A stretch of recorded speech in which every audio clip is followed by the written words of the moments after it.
What's up? My name is Keegan, and for the past 8 months, I've been on a ketogenic carnivore diet, which basically means that I've had like no carbohydrates and essentially no plants for 8 months now.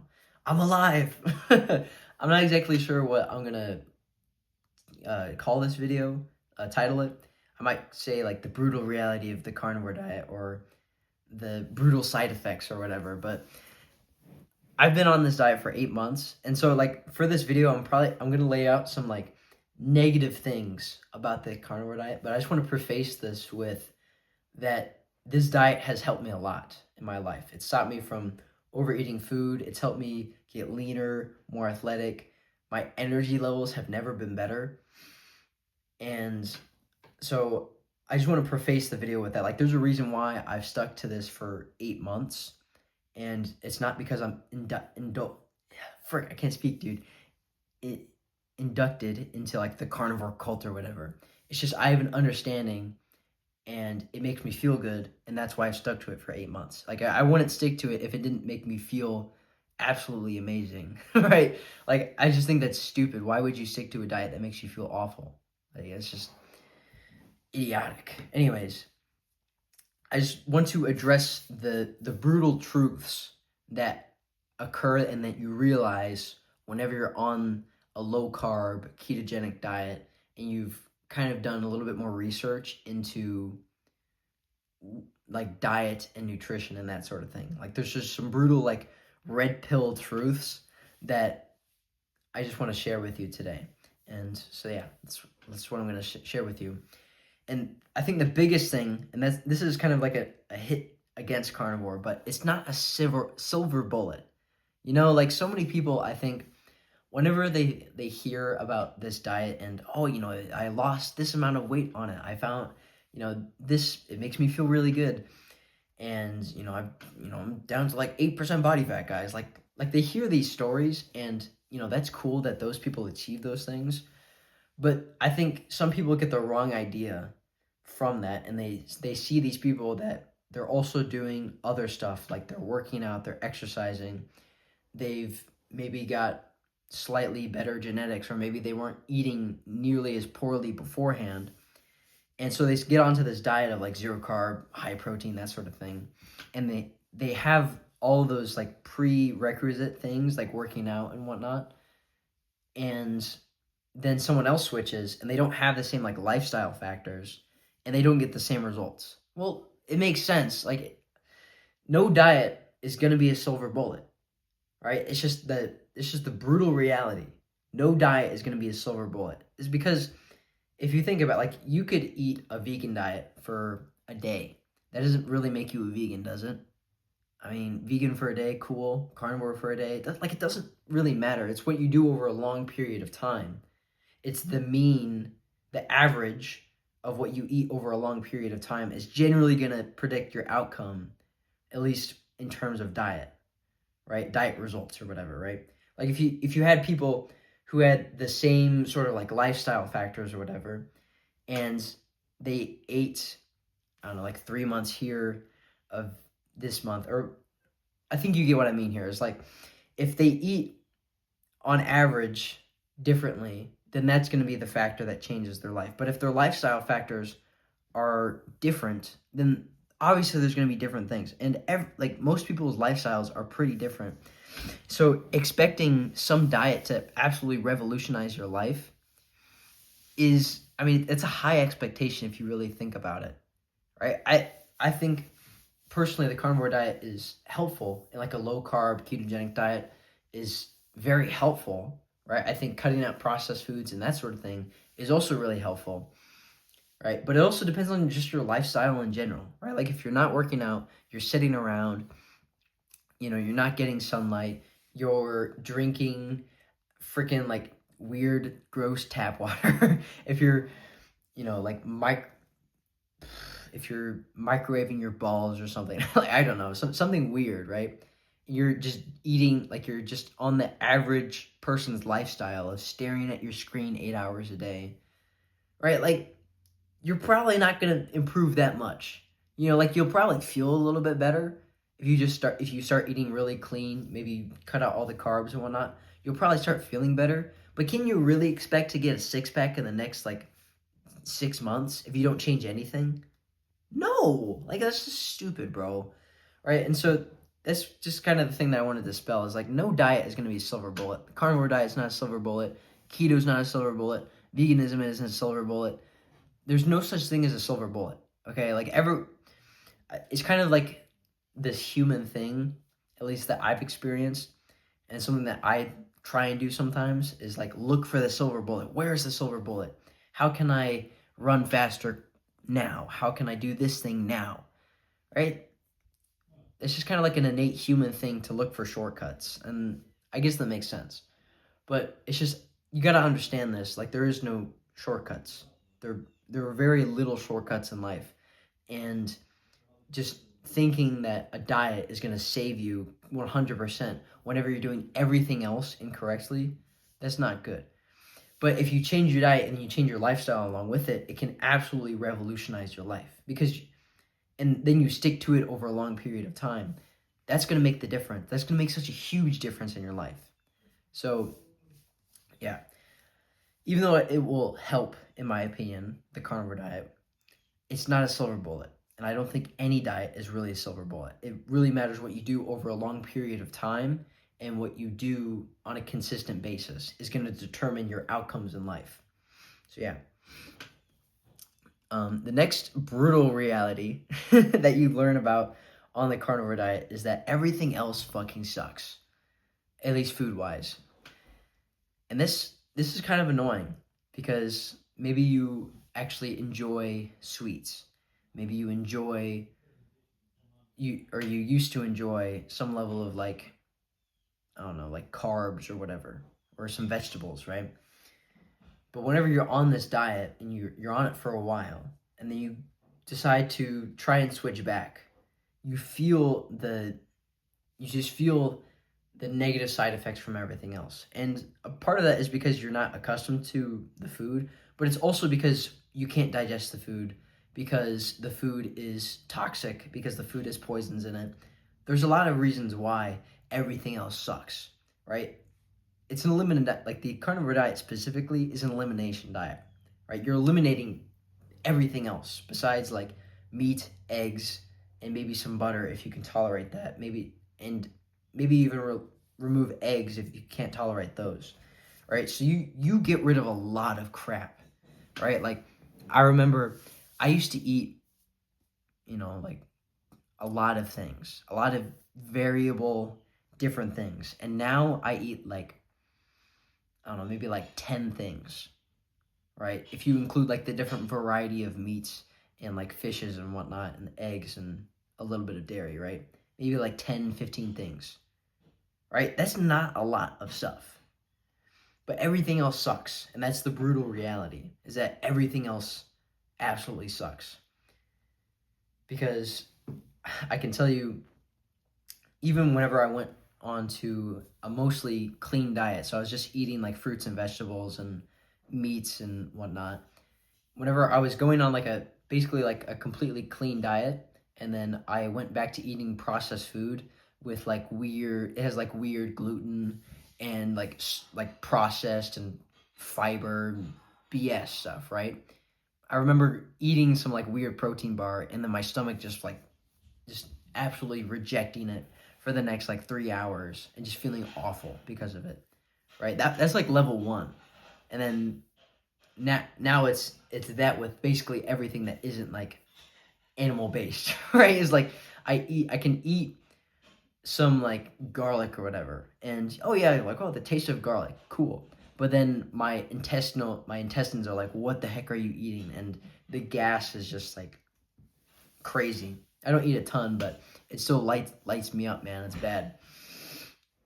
And so that ignorance disappears of what made you feel awful before, what gave you that ambient kind of stomach pain, that ambient intestinal pain, because there's literally like indigestible material, like stretching and bloating you out and making you uncomfortable. Like that's more noticeable now. The ignorance is gone because since you aren't doing it constantly anymore, your brain doesn't really dole it out. It's a novel stimulus, and your brain's like, what the fuck are you doing, bro? Right? And so that's the brutal truth, is that the foods that maybe you used to enjoy, you don't enjoy them anymore after they pass through your neck. You don't enjoy them anymore. Right? Like up here, maybe they taste super good, but then down here in your stomach, they start feeling like, oh, and you get this like sick feeling in your stomach. I remember it was in July of 2024. It's almost 25 now, but earlier this year in July, we went to a soccer game, and beforehand, we decided to get some barbecue, but I didn't ask the person who was making it was like ribs or something, like brisket, right? And I didn't ask them to keep the sauce off. And so there was like this like thick layer of sauce on my meat, and it was really annoying. So I just tried and wipe off as much as I could, and I just ate it anyways. But I felt this like weird sick feeling in my stomach. Like, sure, the barbecue sauce tasted pretty good. I'll admit it, right? It had sugar in it, so it probably would taste good. But I just had this like weird, like sickly feeling in my stomach afterwards. And I wasn't like mentally tripping myself out. I wasn't stressing about like, oh no, I had sugar. Oh no.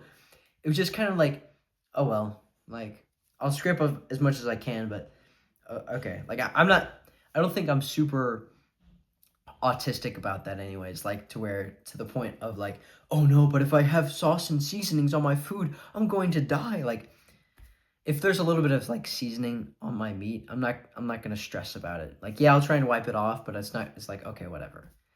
You know? And so, but even then I had this like weird, like sickly feeling in my stomach afterwards. It didn't last for a super long time, but it's just like this weird, like gross feeling that I had. And it was unfortunate because I think it made my experience of life after that kind of like a little bit lesser.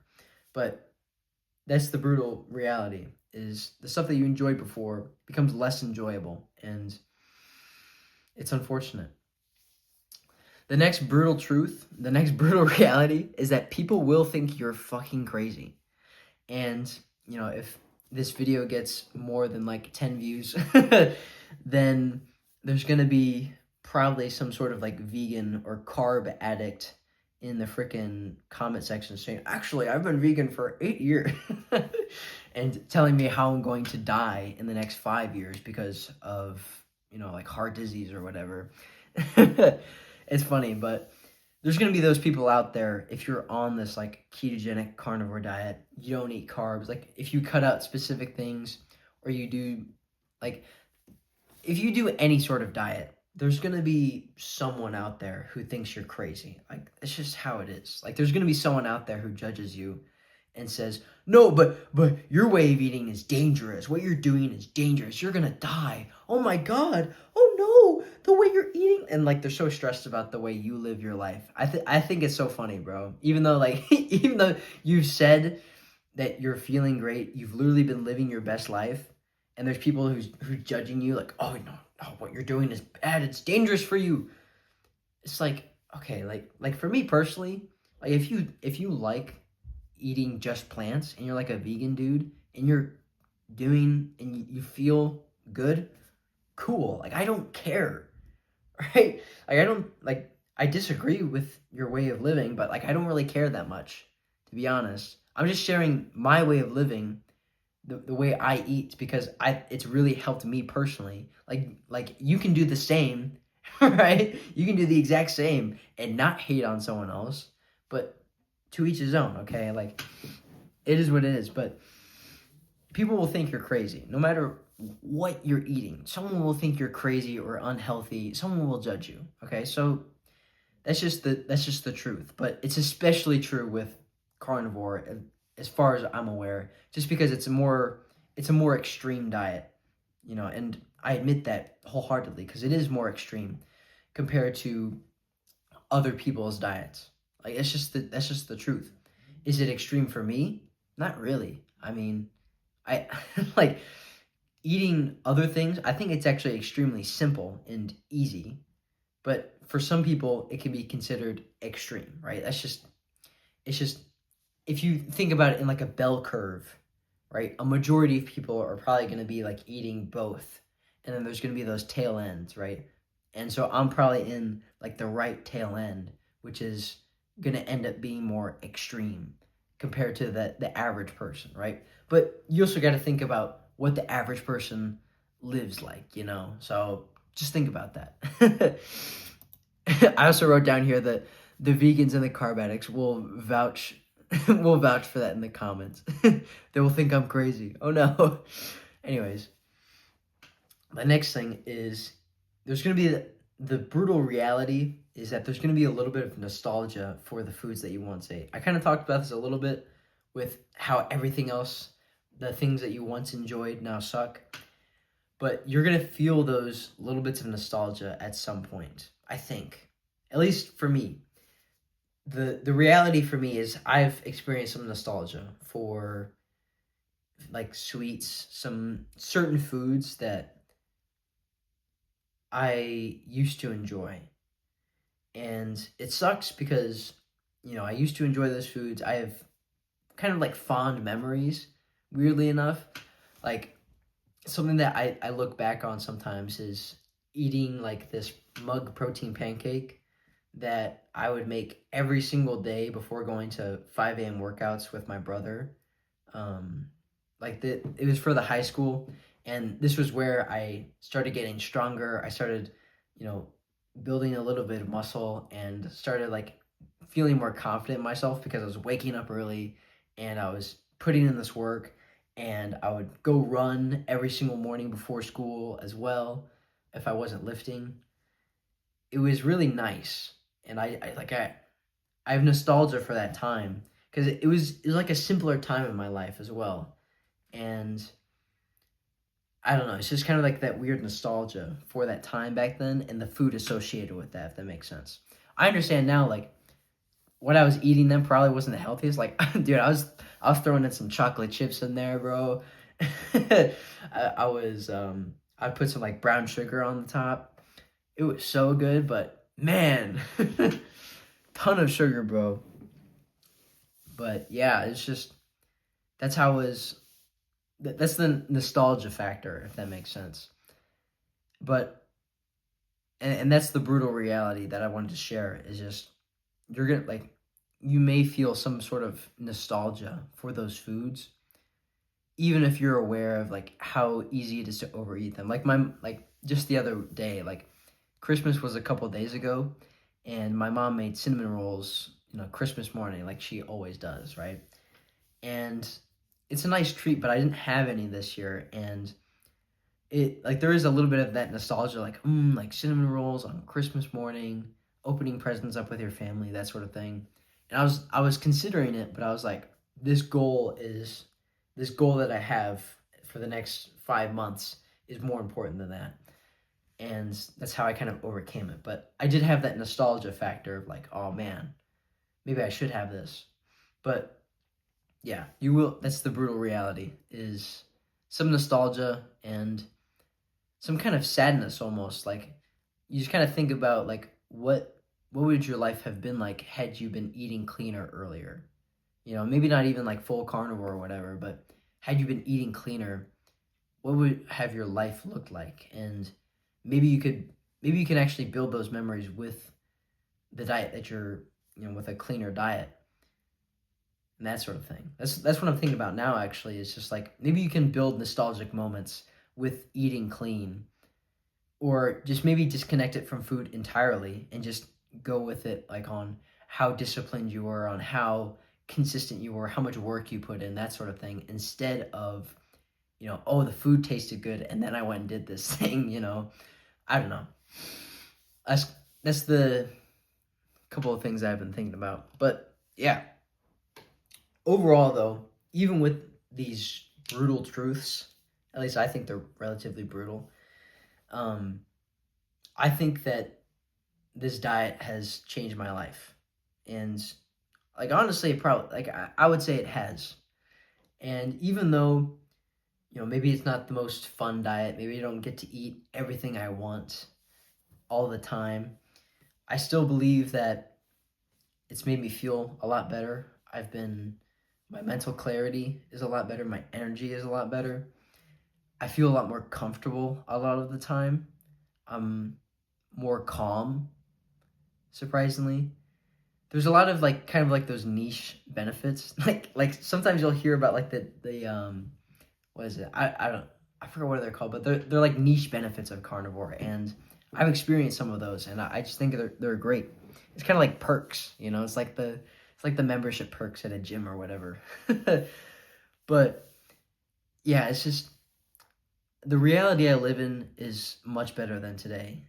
As unfortunate as the I guess the truth that I was talking about earlier, like the cons, I guess. As negative as those can be, like people will try and ostracize you. You have nostalgia for the things that you once ate. It's not a silver bullet. It doesn't solve all of your problems immediately. I think the reality that I live in today is so much better than it used to be before. And so that's why I'm talking about, that's why I talk about this diet so much. That's why I recommend it so much, is because my reality is so much better than it was before. I, uh, it's hard to describe the, the change, the step change from pre-carnivore to post-carnivore. It's a lot different. And part of that is me maturing and learning and becoming just a wiser, healthier human in general. But I think a large part of it has been the diet itself and just sticking to it over this 8 month period, right? Obviously, I've messed up a couple times. I've ate some like sugar when I probably shouldn't have. I ate processed meats, which actually have a crap ton of sugar in them for some odd reason. I actually learned that recently, bro. It's like bratwurst and sausages actually have sugar in them, bro. And that was like oh crap, dude, oh crap, because I used to eat a lot of those, to say the least. I still will every once in a while, but just, I understand that now. I'm kind of pulling it back. But anyways, my life has been a lot better, and that's why I talk about it a lot. And I would recommend it to anyone, even with these negative, I guess, side effects of the diet. It's just it, it's worth it. There's a saying that there are no solutions, only trade-offs in life, and I think this trade-off is more than worth it. It's like a 5-to-1 payout, and eventually you stop even kind of weighing up the negatives nearly as heavy. Like someone telling me now, like, oh, this is unhealthy, you probably shouldn't be doing that. Like, I've heard it like 1,000 times before already, and it's like, okay. But I've also heard a lot more evidence and a lot more personal experience saying otherwise. So it's like the trade-off is a lot more positive than negative, if that makes sense. So yeah, those are the brutal realities, the brutal side effects of the carnivore diet. It's so funny when I say that, bro. But yeah, those are the brutal realities that I've experienced personally. And so yeah, I would say it's a worthy trade-off in my opinion. But those are the experiences I've had, and I hope that this video maybe gives you a little bit more insight onto deciding if you should try it out or not. Because even though it is biased by someone who's been on it for a while and is still on the carnivore diet, I think that if I had watched something like this a little bit earlier, just kind of getting like a personal anecdotal story and just kind of getting a little bit more kind of like pros and cons, I think I could have come to a decision a lot sooner, because I had that period of time where it's like, should I try it? And maybe I would try it for a little bit, but then I'd try and go off it. And I just really want to stick to it for a while and really like reap the benefits of sticking to it for a prolonged period of time. Like, I think the sweet spot is just trying it for like 30 days, and that's where you start seeing the majority of the benefits. Because I'll be completely honest, for the first 2 weeks, you'll experience this kind of like keto flu, unless you're already on keto. You'll probably experience these carb cravings. you'll experience a lot of like weird energy. I wouldn't even call it low energy. It's just weird energy. Like you have this like innate sense of brain fog for a little bit, but it's like this like light brain fog. It's really hard to describe. You have to go through it yourself to really understand what I'm talking about. But it's I would describe it as weird energy, not low energy, because I was still able to like work out pretty well in that time. It was just I felt different, and that might be you just kind of adjusting to a new energy source. But that's just my theory, anyways. I guess that's another brutal reality. It's like the first 2 weeks aren't sunshine and rainbows. But those are the realities. I'm going to try and wrap this up real quick now because I'm notorious for yapping, bro. um, Thank you for watching. I really appreciate it, especially if you made it this far, dude. Like, you should comment below that you've made it to the end of the video. I'd really appreciate that. But thank you for watching. I just hope you try this out. So yeah, I'll see you in the next one, bro. Make sure you subscribe, and I'll see you later.